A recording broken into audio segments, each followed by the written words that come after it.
how do you know if you're getting enough sleep based on the things that you study? Yes. Because you hear 8 hours. Yeah. How many hours do you sleep, by the way? The older I get, the more boring I am. So I would say 9 or 10. Yeah, I love that.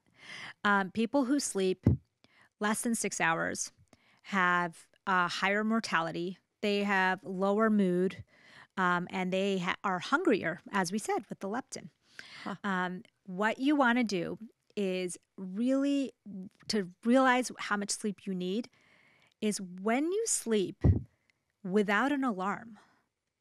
How many hours do you sleep? And not when you're sleep deprived, but Oh, I bet I sleep 10 hours. yeah, If I don't have an alarm on, I sleep way longer than I think I'm going to. when you look at the last couple of weeks of your life, Yes. the best days, the when you felt the most refreshed, the best mood, Or were the days I got the highest amount of sleep? that's By how far. much that's how much sleep you need. And every American that's listening to this is going to be like, I can't sleep that much. But you think about your best days of your life happened when you slept adequately. It changes your hunger hormones. It changes your hormones in general, for women, especially as we get older. This is important. It changes your mood. It changes your ability to make decisions. Yeah. And your interactions with other people. So why would you want to skimp on that? Why would you say that you'll be like everybody else, sleep when you're dead? When you look at the data says opposite. It says if you don't sleep, you'll be dead much earlier. That's true. If you don't sleep, you will be more depressed, more anxious, have more hunger and craving signals. You are going to be a version of yourself that is a shell of what you want to be. So one final thing that I think would be extremely helpful to people. Let's assume that we went to bed early and we wake up and we get a good night's sleep. Can you walk us through what you would recommend the eating routine, or what is on our plate and when are we actually eating? Okay. For complete hormone balance. Yes. Okay. So as you know, everybody is different and Yep. their life circumstances are different. Every time I do this, people say, oh, but I work night shift or Right. I have little kids. I get it. Like I had many years where I didn't get enough sleep, where I didn't get enough sunlight, where I couldn't make the best decisions because I was just so pulled in, all the different directions. Uh-huh. So I get it. But we didn't even talk about circadian rhythms, but Mel, sunlight and darkness run our bodies. We have internal clocks in every one of our cells. So routines are excessively important in terms of our mood and our body, our nutrition. So when you wake up in the morning, you want to get sunlight. I have a rule that I learned from someone online. Basically, I did this for a few days and I felt the best I've ever felt. And I'll tell you what it is. When you wake up, instead of scrolling your phone, Yep. checking your messages and your emails, go get sunlight first. Sky before screens. Oh, I love that. So sky before screens is how you should start your day. Your body is wired to see sunlight in the morning. Even if it's a cloudy day, it just has to be bright light. Okay. You can just walk outside. For me, it's my back door. Just walk out for a few minutes. It could be 2 to 10 minutes. You could do, for me, I'm usually just in my pajamas. So I'm coming back in and getting ready for the day. Okay. So you don't want to have food or caffeine in the first 45 minutes of your day. Why? I'll tell you why. When you wake up, you feel groggy, right? Yep. That grogginess is mostly from adenosine in your brain. Adenosine. Okay. And it clears out, as you know, within 30, 40 minutes, it clears out. Then you have your coffee. Then you eat your food. And the reason why is coffee, the way it works, it blocks our adenosine receptor. So that means that It doesn't help get rid of that adenosine. It just blocks it from actually binding. Okay. So if you don't let the adenosine clear out and you just drink your coffee, when the coffee wears off in a couple of hours, that adenosine's still there. And it just binds those Oh. receptors and you feel excessively tired. And that's why you think you need another cup of coffee. And then you're fully dependent. Like the people that wake up and they need the coffee right then, and then they need it again at like 10 o'clock, and then they need it again at 1 o'clock. It's because you're not letting that adenosine Whoa. go. Okay. You need to let that clear out. I'm guilty of this. So Yes. I am going to try this tomorrow. I am going to absolutely have my coffee and then, oh, no, I'm not. I'm going to wake up. I'm going to wait 45 minutes. Then I'm going to have my coffee. I'm going to see if I have a craving for a second cup. Yes. That is fascinating. Okay. So you want to let it clear out naturally because it's not going to clear out naturally if you start the caffeine cycle right away. Got okay? it. So clear it out for 45 minutes. Get our son in. What's next? Eat. Okay. So No intermittent fasting. I love intermittent fasting Then why are we eating? because I do it the opposite way. Talk to me. There's very good evidence that for thousands of years, we ate in one scheduled way, Okay. which is daylight hours.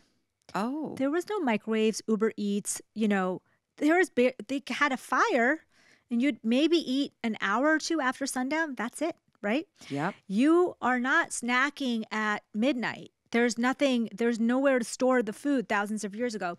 Our internal clocks are set so that when melatonin hits 2 to 3 hours before bed, your organs shut down.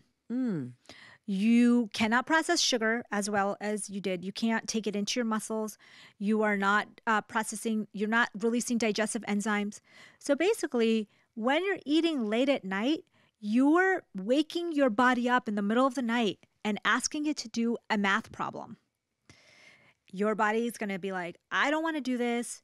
I'm going to make mistakes. Yep. You wake up and you're tired and you're pissed that someone woke you up in the middle of the night. That's what happens when you eat late at night. Holy smokes.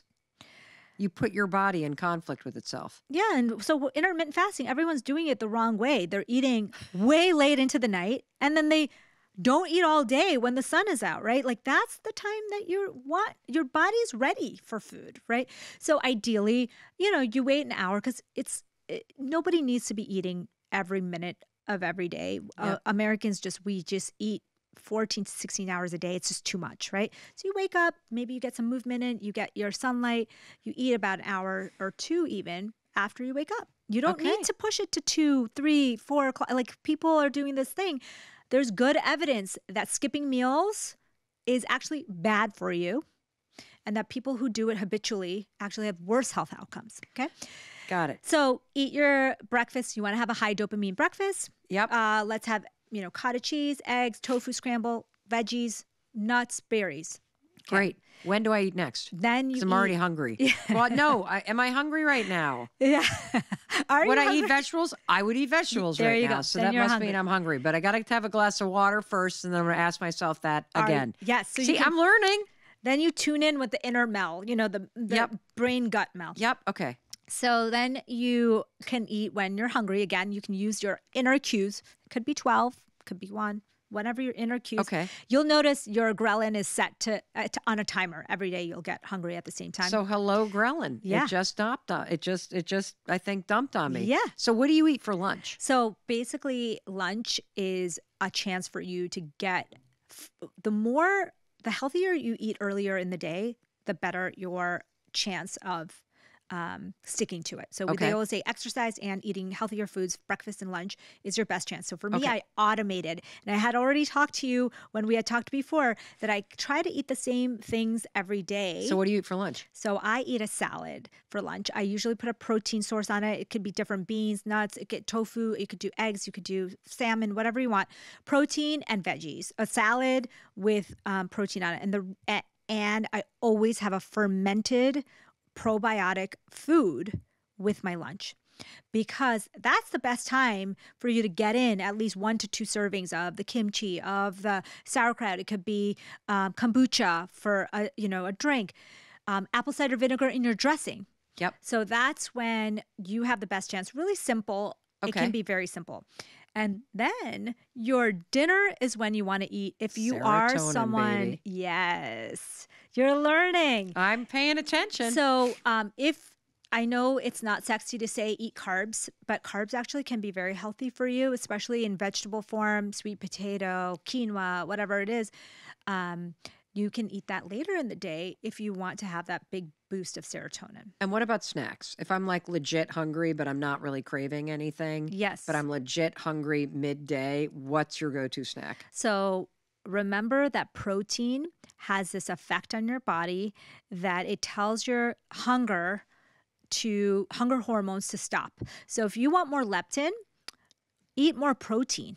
So your snack can be yogurt. Your snack can be a protein shake. Your snack can be a piece of cheese. It can, something with protein, because that will keep your dopamine levels up. Okay. And it will keep your hunger hormones stable. So protein snack, I think women especially, we're eating just too little protein. There is a theory that the reason we get fat from eating ultra-processed food is because it's so low in protein that your brain never gets the signal that you're full. Your protein threshold is never met. Wow. One final thing I want to ask you, because we didn't really cover it, gluten. Everybody I know is gluten-free. Yeah. It's not the gluten. There's very few people who are actually allergic to gluten. Okay. And like I told you, I have a degree in allergy. And the way we look at it is that if you're allergic to gluten, you'll have anaphylaxis. That's gluten allergy. Then there's also celiac, which is also a severe allergy. It is very common to have GI issues with processed gluten. So when you eat a lot of bread, pizza, carbs, but that's not the gluten itself. It's the fact that you're eating processed food. So gluten gets mislabeled all the time.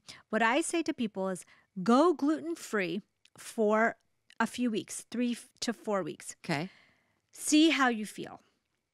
When you add the gluten back, don't add back the bread, the cookies, the cakes, and the processed gluten.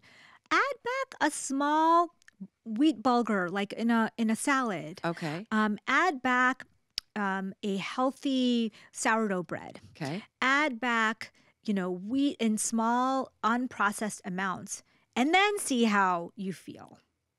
And what I realize is that people villainize gluten all the time. And in America, gluten-free has become such a tagline that those foods are more unhealthy. Oh, because of all the processing.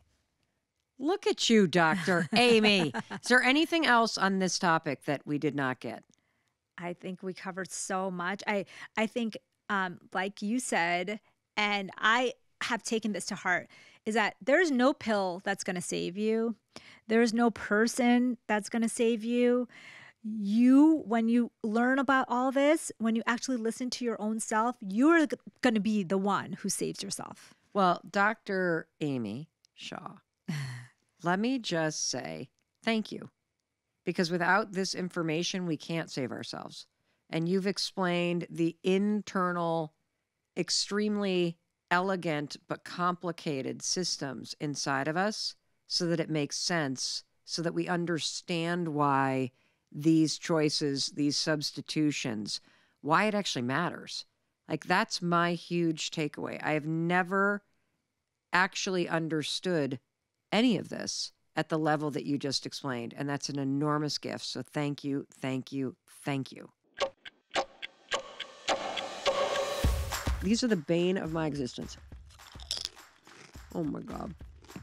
Today, you and I are going to get real about cravings, appetite, hunger, how to rein in the emotional eating. You're finished with dinner. You promise yourself you're not going to eat something, and all of a sudden, boom, you got to have ice cream. What is that about? Well, today we're going to dig deep into the science. You have been asking for Dr. Amy Shaw to come on the show.